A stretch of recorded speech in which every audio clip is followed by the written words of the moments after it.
Nakadepende sa dami ng mga sasakyan ng pagpapalit na ng kulay ng mga traffic light ng MMDA. Approve ba yan o hindi sa mga motorista? May unang balita live si Bam Alegre. Bam!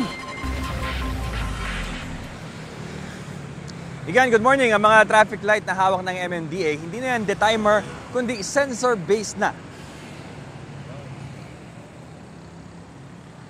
Ayon sa MMDA, adaptive signaling system na ang gamit sa mga traffic light na kanilang pinangangasiwaan. Simula pa yan noong 2012.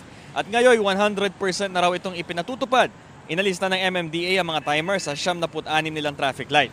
Sensor na ang gamit nito. Kaya ang siste, hindi na magbibilang sa traffic light kundi sa volume o dami ng sasakyan nakadepende. Automatic daw itong mag-a-adjust.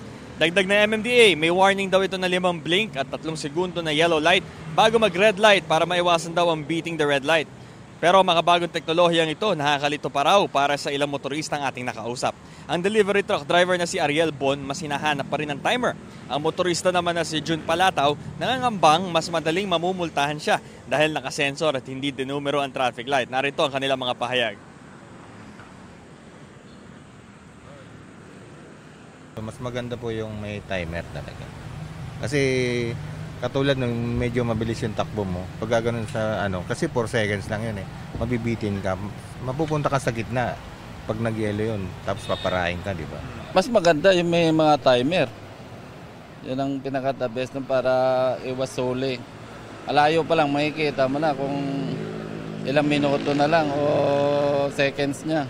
Pagka minsan kasi, warning pa lang, ulihin ka na eh.